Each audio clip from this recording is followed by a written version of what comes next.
Ìbẹ Rù-Bojo Gbalẹ lọ́sùn ṣáájú ìbò gómìnà tó ń bọ̀. Ọlọ́pàá mú akọ̀wé ìjọba Adeleke, ó ní aráàlú kò ní gbà. Ìbẹ Rù-Bojo ti gbalẹ̀ ní ìpínlẹ̀ Ọ̀ṣun ṣáájú ètò ìdìbò gómìnà tó ń bọ̀. Lẹ́yìn tí àwọn ọlọ́pàá ya wọ ilé akọ̀wé ìjọba ìpínlẹ̀ náà, Teslim Ìgbàláyé, tí wọ́n sì fi ọwọ́ mú àti èèyàn 5 míì. Ìjọba gómìnà Adémọ́lá Adeleke, ó sì ti fi ẹ̀sùn kan iléeṣẹ́ ọlọ́pàá wípé wọ́n yan ẹgbẹ́ òṣèlú alátakò sójú bí ètò ìdìbò gómìnà ìpínlẹ̀ Ọ̀ṣun bó ṣe ń kan ilẹ̀kùn gbọ̀ngbọ̀n. Àmọ́ iléeṣẹ́ ọlọ́pàá sọ wípé àwọn máa rí owó tó tó 4,810,500 naira, káàdì ìdìbò 2, ìwé àkọsílẹ̀ olùdìbò àtàwọn nǹkan míì tó lòdì sí òfin ètò ìdìbò nílé akọ̀wé ìjọba ìpínlẹ̀ Ọ̀ṣun. Àmọ́ ìgbìmọ̀ olùpolongo ìbò fún gómìnà Adeleke, ó mà ti sọ wípé irọ́ tó jìnnà sí òótọ́ òun ni iléeṣẹ́ ọlọ́pàá máa ń pa o. Ṣùgbọ́n iléeṣẹ́ ọlọ́pàá ní ọ̀kan lára àwọn táwọn fọwọ́ òfin mú nílé akọ̀wé ìjọba ìpínlẹ̀ Ọ̀ṣun, ó mà jẹ́ afurasí tí ọlọ́pàá ń wá Ọládélé Abíọ́dún lórí ẹ̀sùn ìwà ọ̀daràn.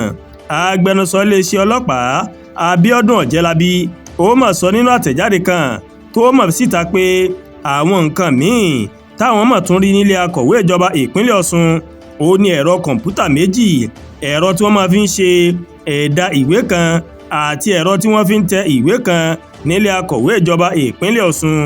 Àwọn èèyàn míì tí wọ́n mọ̀ tún fi ọwọ́ òfin mú ni Àkàndé Táíwò, ẹni 60 ọdún, Adéyẹmọ Lukman, ẹni ọdún 55, Ọláoyè Muftau, ẹni 50 ọdún, àti Adérẹ̀mí Musiliu, tó jẹ́ ọmọ 40 ọdún.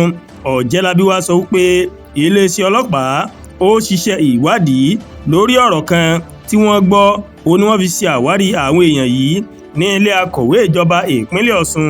Gbogbo àwọn nǹkan tí a rí gbà ní ilé akọ̀wé ìjọba ìpínlẹ̀ Ọ̀ṣun ń ló ti wà lọ́dọ̀ wa báyìí fún ìwádìí síwájú sí i. Owó tí a rí àti ìwé orúkọ olùdìbò, ó mà sọ nípa ẹ̀sùn tó lòdì sófin ètò ìdìbò. Nígbà tí ìwádìí sì ń lọ lọ́wọ́, àwọn nǹkan tí a rí báyìí ó ń tọ́ka sí ẹ̀sùn fífún àwọn olùdìbò ní rìbá tàbí ìbò rírà, èyí tó tako abala 121 òfin ètò ìdìbò Nàìjíríà ọdún 2022. Gbígba àwọn ọ̀daràn tíjọba ń wá sílẹ̀ ó má lòdì sí òfin. Agbẹnusọ iléeṣẹ́ ọlọ́pàá ló sọ bẹ́ẹ̀. Ẹ̀wẹ̀, gómìnà Adémọ́lá Adeleke ti sọ pé àwọn èèyàn ìpínlẹ̀ Ọ̀ṣun kò mà nígbà kí ẹnikẹ́ni kó dúnkokò mọ́ wọn torí kò tí ì ṣẹlẹ̀ rí nínú ìtàn. Gómìnà Adeleke ní àwọn èèyàn ìpínlẹ̀ náà wọ́n ṣetán láti dáàbò bo ẹ̀tọ́ wọn. Àdúràgbà Olúwatóyìn ló ń kàròyìn sí létí láti kàn ní eyayorubaworldtv. Bẹ́ẹ̀ ṣe ń wò wá, ẹ máa bá wa like, ẹ máa share, ẹ máa comment. Ẹ má tún gbàgbé láti bá wa subscribe sórí YouTube channel wa, kẹ́ wá bá wa tẹ notification bell láti lè máa àwọn ètò wa lọ́kọ̀ọ́jọ̀kan tó bá ti gorí ìkànnì yìí. Ẹ ṣé pọ̀ tẹ́ ń wò wá o, a kú iṣẹ́ látàárọ̀, a kú òjò wẹ́líwẹ́lí yìí yóò tura o láṣẹ Èdùmàrè.